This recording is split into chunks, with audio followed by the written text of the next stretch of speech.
Hello and welcome to another episode of Angel Insights. I'm your host, Tom Britton, co-founder of SyndicateRoom, and on today's episode, we're diving deep into the engine room of European climate tech with Michael Langerth, founding partner of Carbon 13. While many investors are chasing the latest digital hype, the real opportunity and the real challenge lies in the decarbonization of industry and the fundamental overhaul of how we use, consume, and transport energy. Carbon 13 is on a mission to mitigate 400 million tons of CO2e, representing a full 1% of global emissions. To tell us how they're going to do that, let's welcome Michael to the show. Michael, it's absolutely a pleasure to have you here on the show today. Thank you so much for joining us. Yeah, amazing to be here, Tom. I'm really excited to chat today. A few months back, actually a year ago, we had your co-founder, Nikki D, on the show. I'm delighted to have you here to hear your side of the story and talk about Carbon 13 in a bit more detail and where climate tech is at in 2026.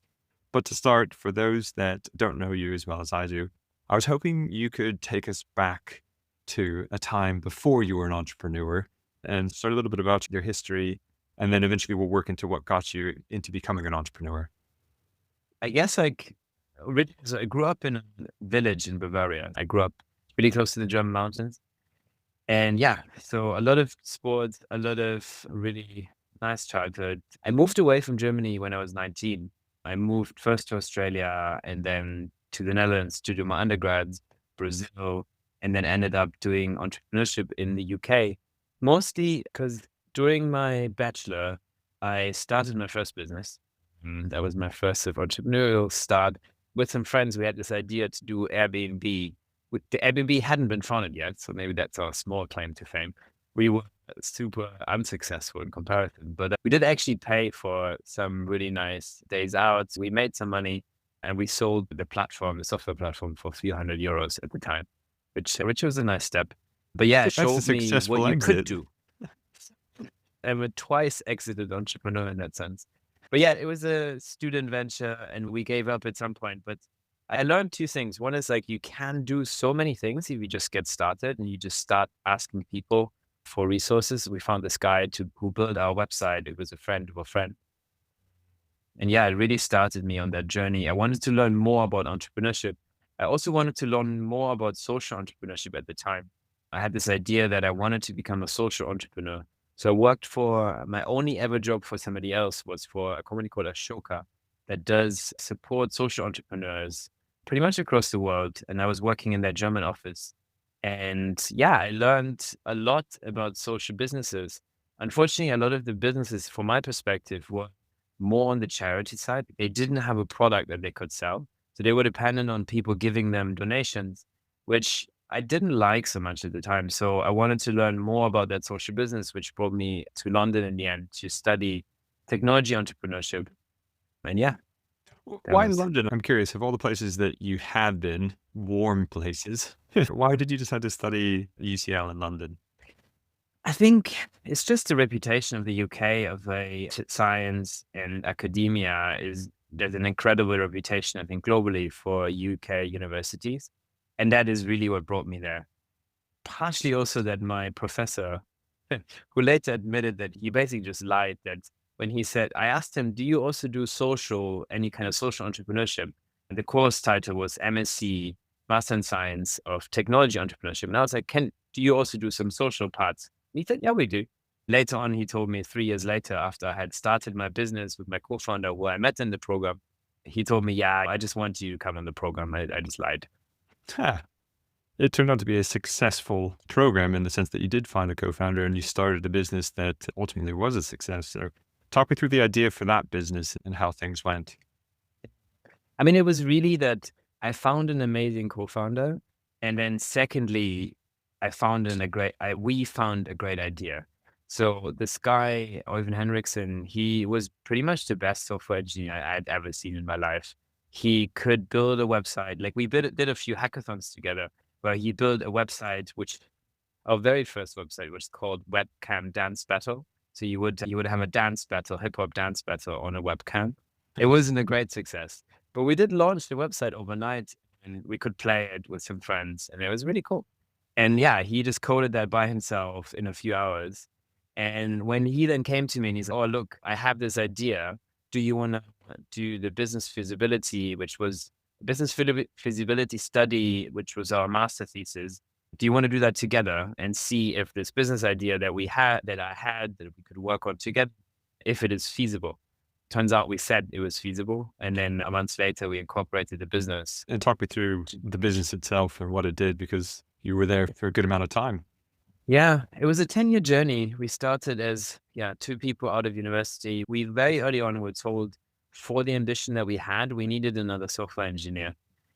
We then brought on somebody we met like some social sort of through some friends, we met a co-founder. And then we started building this business. We raised our first money from SeedCamp, which at the time was a pan-European accelerator. And we were very keen to be on an accelerator because we knew we wanted to get this help from a community of people, mentors. We wanted to get access to investors faster and so on. And we really got that. So we raised money from SeedCamp and Venrex at the time. And basically what we built was an e-commerce platform for mobile apps. So at the time, 2010, 2011, everything was about apps and everybody was talking about that every business should have an app. And we wanted to build amazing shopping solutions for retailers in the UK. And over time, that sort of morphed into this idea of combining in-store and online retail by having in-store loyalty cards, which check stock online and then reserve it in the store. We did that with some really great retailers like House of Fraser, Bond & Barrett, Boo.com. At the time, I think we were able to raise quite a bit of money. So we raised about $20 million and got the company just shy of 10 million ARR. So it was a really good success. And we built an amazing culture. We had a really cool office in Shoreditch. We really had all these people that built their life around this business, right? We had people coming from Spain, from Turkey, from all of these places to start their first job in a software engineering company, and as well as salespeople and marketing people. And I was responsible for the go-to-market, fundraising, marketing, and I was COO. So I was at the beginning. I always like to say that I was a sort of overqualified handyman, but over time I would take care of the thing that didn't work at the time, which was either marketing or our services business or our customer success and so on. But it was a really great journey, and I learned a lot about what it takes to take a business from 0 to 1 million and from 1 million to 10 million, and how we made all the mistakes fundraising. We raised from crowdfunding campaigns. We did angel investors. We had CLNs. We had VC. I think our very best round was a Series B round, where we also sold some secondaries, which basically allowed me then to start angel investing and start looking beyond what would be next. And then I stepped away, and the next thing was Come 13. Was it a tough decision to step away? It was a very tough decision. Basically, as I said before, I had one sort of internship. I never had a long job. I didn't know what else can I do. The only thing I knew I could do was to start another business, but I didn't have an idea. So I started actually looking around for entrepreneur first, like venture builders or founder matching platforms where I could find a co-founder. And I found Entrepreneur First, and I looked into it with a lot of detail, as well as Antler. My problem was that I was very set on this business to be a climate tech business, right? I wanted to do something in climate because I saw that, you could build a business with an impact, a positive impact, where every single unit that I sell, I have a bigger impact. But you also have a business model where you actually sell a product to customers, right? Like, it's about scaling a business. It's all the dynamics that I had learned about VC fundraising and so on, and apply that to that kind of business. And my problem with those venture builder programs was that I wasn't sure what the likelihood would be that there would be other people that also want to really build in climate, because you have a cohort and there's already a small, right? I'm not going to every single person. I'm not going to have complementary skill sets with every single person. I really need that to be as high as possible. And that is why I didn't apply to those programs. And I then found a landing page for Carbon 13, which basically said, if you are a software engineer, if you know how to build a business and you're looking for a scientist, come and apply to our program. So you decided to apply, or did you just reach out? Exactly. I reached out. I found out that the person who had put up the website and that was involved with it was the Dr. Chris Coleridge, which was a professor that I knew from UCL, where he had taken over the MSc Technology Entrepreneurship after we graduated. And so I reached out and I said, look, I would like to apply to your program. And he said, there isn't a program, but you can come and build the company. Yeah. And the rest, I guess, is history. That was 2020. And we then set out to launch our first program. Obviously, at the time it was COVID. So a physical program wasn't possible at the time. So first we delayed a little bit and then we ran an experiment in autumn 2020 where we ran a program for some startups. And actually, there's some really good UK companies that were in that first experiment, but we didn't have a fund. And that was really a problem that we realized early on, is that we need to be able to invest in these companies to be able to really help them, but also to really have some skin in the game in terms of their future success. For those that aren't familiar with the program, because you've mentioned it, and I know it's evolved a bit over time, but talk me through what the program is and a few of the key stages in the program. Yeah. So the program is basically what I described earlier, right? You have some people from a commercial background and some people from a scientific, technical background. And basically in the program, what we try to do is bring 80 individuals together. And if you've been to a networking event recently, you realize that it's quite hard to connect to 80 people. So we do a lot of things. We run in-person events over several days where we do workshops. We have a theater coach who does really fun workshops with the cohort, because it's about getting to know these other 79 people. It's also sometimes getting to know yourself better, right? What are the things that I'm looking for, and what are the valuable, the things that I bring to a business, but also what are the non-negotiables that really are important for me in terms of working, in terms of my long-term vision. And you need to bring all of these things together so you can put these companies onto a good foundation. That's the first 9 weeks in the program. We already obviously start talking about carbon. We talk about the impact side. So Nikki does a bit on carbon intelligence, which is super interesting. Like I think a lot of the founders get a lot out of those sessions. And then we talk a lot about business models and how do you connect from first principles a business model with impact, and that so that every time you make another sale, your impact grows. It's the first 9 weeks, which is the matching period. Before that is a candidate selection period. So right now we are in candidate selection for cohort 10 and cohort 6, cohort 10 in Cambridge, cohort 6 in Berlin. And the candidate selection is basically, we get normally around 600 applications. From those, we have hundreds of interviews. So we do a written application and then 2 interviews, and we pick the best people. And the best people, obviously, it's their backgrounds, but it's also their commitment, right? You want to have the highest density of intent in that cohort, right? Like you need to know, I want to start a business. I want to start a business in climate, and I want to start it now. Just those things in itself, that gives you such an amazing step forward versus any networking event, versus any place where you might be chatting to potential co-founders. These people are here to start something now in this space that you want to be in. I think something that sets you apart from a lot of the other programs is one, that intent is incredibly important, but also the level of experience that the people applying for your program have. When you typically think of, say, a venture builder or accelerator, you're thinking people in their young 20s who, fresh out of university or after their first job, they want to set out and create their first business and go on these programs. But your typical profile of a founder on the program is slightly different. And I believe that the average age of the individual on your cohort is about 37 years.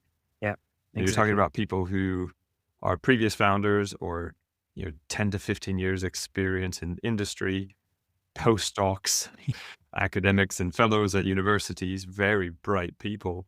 Obviously, that gives you a bit of an edge, in my opinion. But are there any profiles of founders that have surprised you a little bit?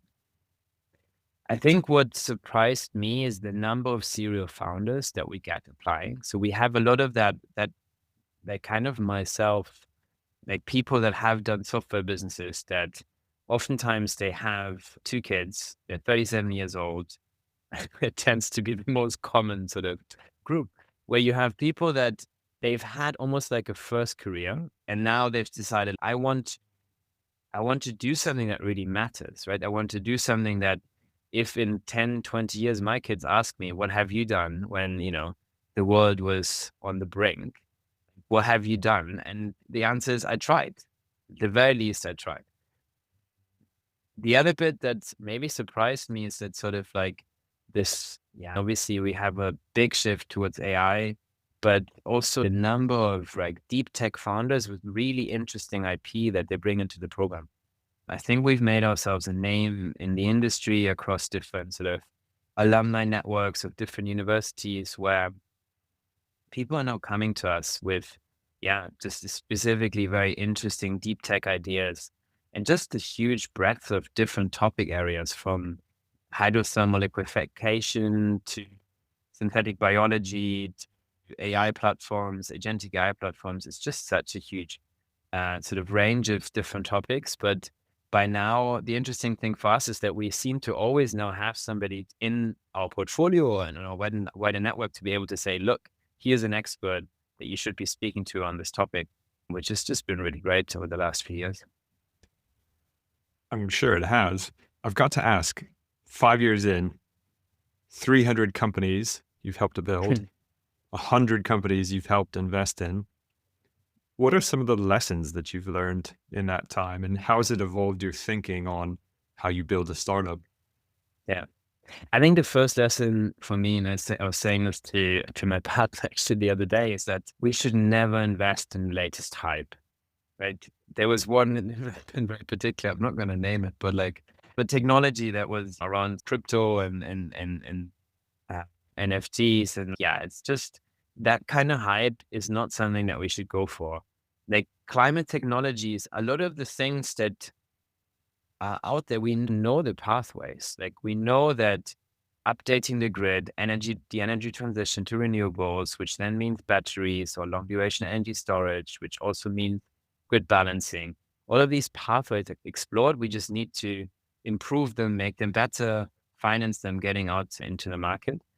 The other piece was that, especially when we expanded to Germany, is like having a really good early stage funding network is incredibly important when you run a venture builder, right? Like there's not as many pre-seed funds in Germany as there are in the UK. The UK is quite special with how many SEIS and EIS funds there are that invest very early. And there's such an amazing network of angel investors, which we had built already, which partially I knew from my previous work and friends. And that was something we didn't have so much in Germany. Another piece is how important grant funding is, right? As a software founder, we never got a single grant. I think in terms of our hardware businesses or like overall our businesses, 60, 70% have had grant funding. And especially in the UK, we've built really good relationships with the likes of Innovate UK and universities where you can do co-development and co-applications for grants. Those grants, the Innovate UK, the Horizon 2020, all of those grants are so important to helping get the industry going. Slight tangent question on that front, though. Like you talked about the burgeoning nature of the German ecosystem for climate tech. What was the thinking in expanding from just the UK market to Germany? What were you seeing in the market that said, you know what, we should be there as well? Assuming it wasn't just I want to go home decision. I finally wanted to see how it is to work in Germany. No, the truth is that we sat down. So two things. One is we got a lot of applications for mainland Europe. And some of the people that applied for mainland Europe, after Brexit, the visa situation just became a bit tricky. So we had applications specifically from Germany or the wider DACH region, so Germany, Switzerland, Austria, as well as France, right? Like there was some really strong applicants with some really great ideas, and we didn't want to miss out on that. And secondly, we believe that Europe, even post-Brexit, is a core part of how you should build a deep tech company. And we see that now with a lot of our startups, UK startups, that are actually expanding to Germany, they're expanding to France, they're getting grants from Europe, they get investment. Like in Germany, there's a really thriving, slightly later stage climate investment network. And we believe that being positioned in sort of Berlin and Cambridge means that we can really help our teams bridge that gap between the two countries. We now do a lot as well in Amsterdam, in the Netherlands, where we have investors, as well as in France. We've invested in a Spanish company and in a company in Belgium. And all of these companies help us bridge these different jurisdictions and help help our founders better. So that was the other main reason behind having a second leg to stand on in terms of in the EU. Rewind 10 years, and you mentioned you got money from Seed Camp back in 2011, I think it was. Mm-hmm. During that period of time, like early 2000s, 2010s, there was a big push for startups in the UK to get to the US, the holy grail, to get funded, to be in the ecosystem. Fast forward to present day, do you find that there's a big enough ecosystem in the UK and Europe to support the ambitions of these climate tech companies, or is there still a need to go and be in the US? I think if you have a business that aligns with the current US administration's vision of climate, and they don't have a full, right? Like Texas is one of the places in the world where we are deploying solar and wind faster than anywhere else. Geothermal is a huge topic, still like very much in the US. Nuclear, as well as anything. So it sometimes feels to me the US have just changed the narratives from using the word climate to other aspects that climate technologies also have inherently as a bad things like independence, sovereignty, resilience, like decentralized grids that have renewables means you're more resilient, you're more sovereign, you have sovereignty versus having to import things. So some of these topics are very much strong still in the US, and the US market is super interesting if you can raise money from there. We have two teams in particular, Cocoon Carbon, who build green steel solutions for steel manufacturers in the US. Very much a topic that is supported by the government in general, is that bringing steel production back into the US, doing that locally. And the Cocoon solution helps these steel manufacturers to produce green steel and green cement. So they've been super successful in getting support, getting interest from the US market, both in terms of investors as well as clients.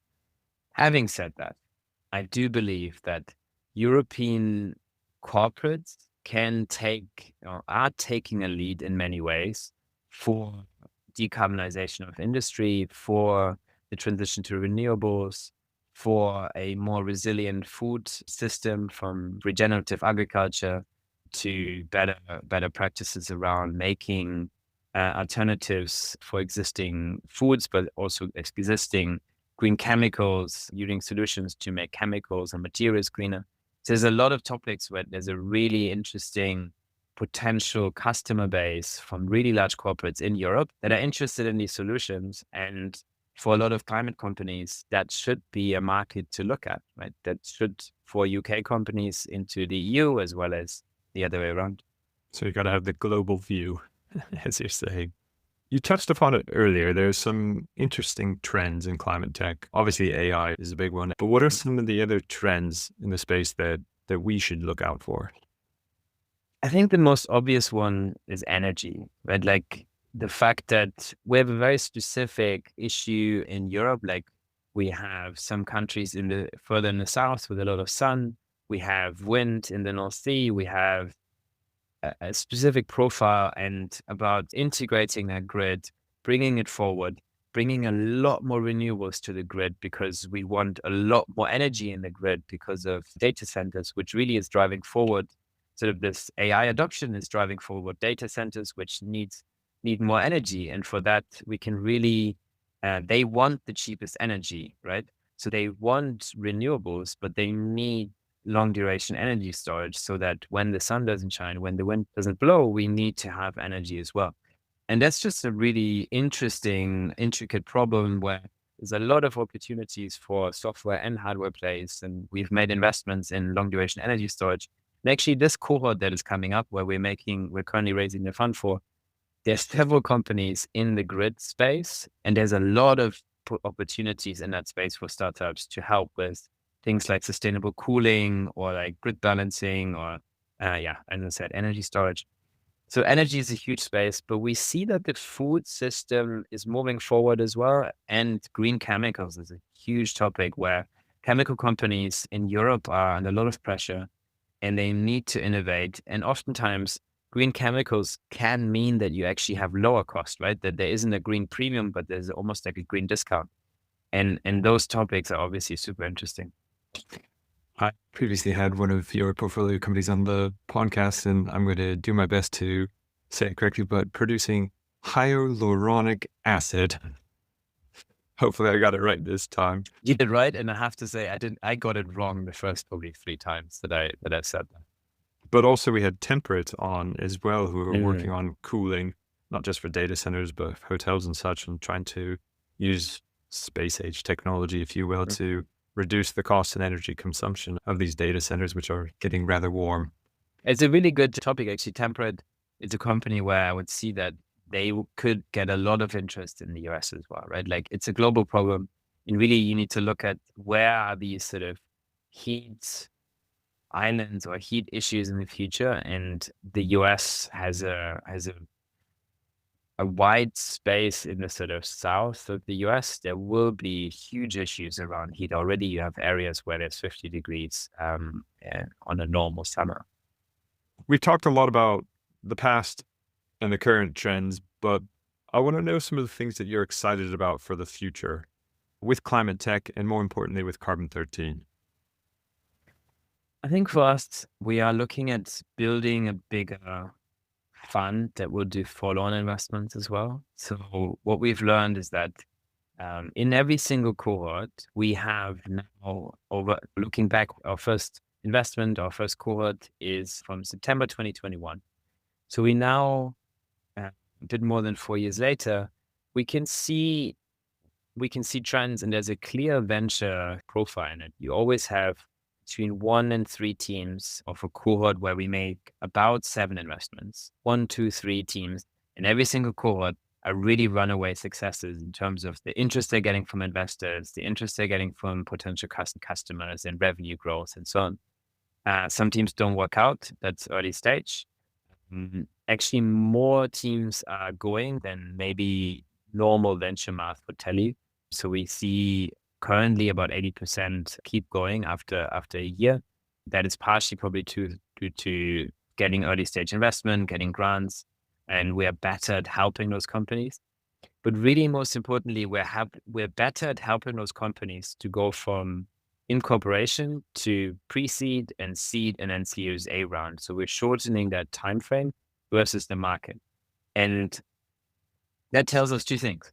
We have some winners and we need to invest in them, right? We need to keep supporting them. And we're currently raising money for that. Overall, we are doubling down on our scientific sort of nature of our investment process. So we're launching very soon a scientific advisory board, which we're very excited about, where our investment process will be having even more diligent eyes on the startups, and we're getting more support in that investment process for our own team. We're also launching officially our job board. So one thing that we also learned from the last 300 companies is that things happen, right? So a co-founder leaves because they have issues. There's an issue at home, or they're getting sick, or we had one situation where, a Ukrainian founder that had to go back at the beginning of the war. But these things happen. What you need to have in place is a good documentation. You need really good founder agreements and vesting and leaver provisions.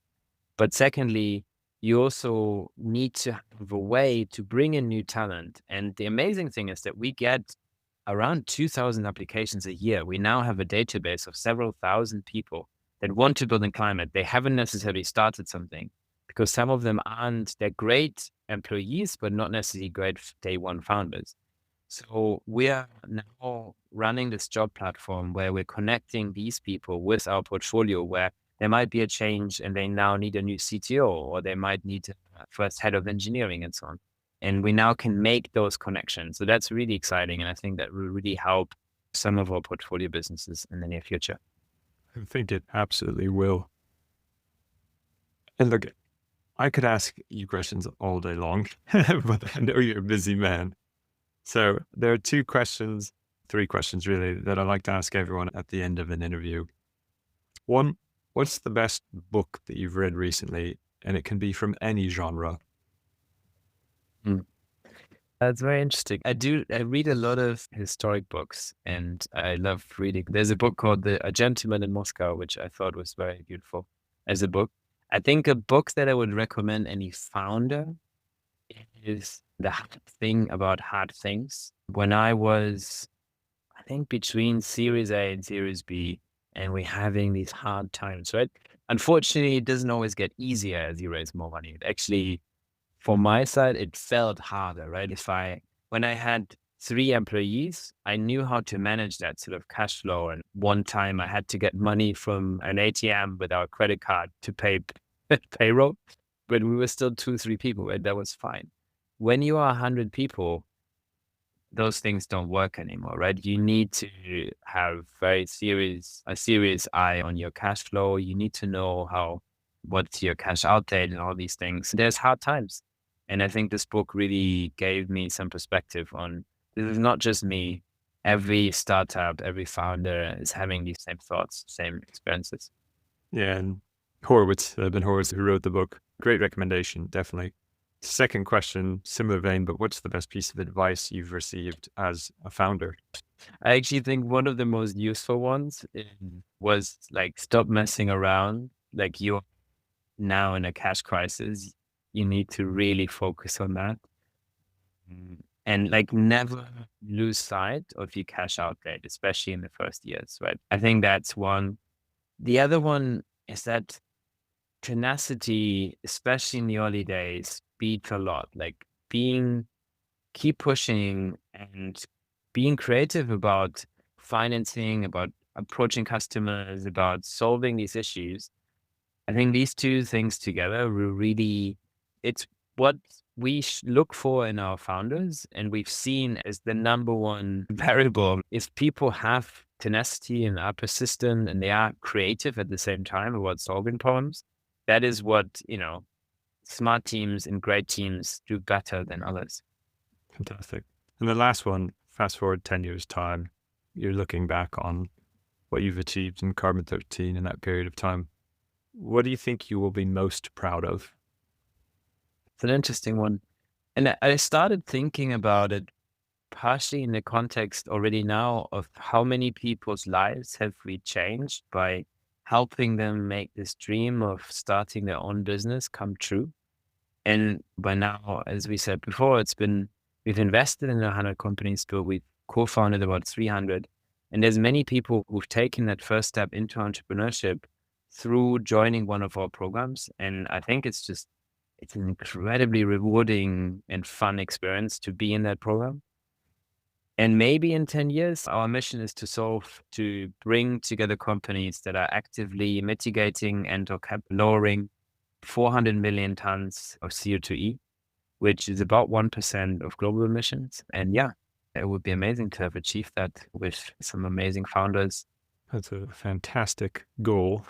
And of course, I hope you smash that target because it'll mean a more climate friendly world and hopefully some good returns to investors, of course. It's the thing, right? Climate change isn't going away. And these companies, big corporates, will be looking for solutions more so in 10 years than they do now. And if you build a business now that is valuable and is building along those lines, you're going to have some really strong commercial success. Most definitely. Look, it's been an absolute pleasure having you on the show. Really appreciate your time for it. For anyone that wants to find out more about what you do or follow you on your journey, what should they do? Where should they go? We have a lot of content on our website. We try to post a lot on LinkedIn about our portfolio and successes in the portfolio, events that we run. So following us on LinkedIn is definitely a great place. We have a newsletter. We very active in terms of webinars. One of us is pretty much running a webinar every week for talent. But obviously, if you go in and ask one of my colleagues about the fund, they will also be very happy to help you and give their perspective. And if you have any questions, please just say hello. Honestly, I wish you well, of course, and all the team well, and it's such a fantastic mission that you're on. So without further ado, I hope you have a lovely rest of your day, and maybe we'll revisit this in 12 months' time and see how things are going from there. Great, Tom. Thank you so much for having me. Well, that's it for this episode of Angel Insights. Thank you so much for joining us, and I hope you learned as much as I did from Michael and the mission of Carbon-13.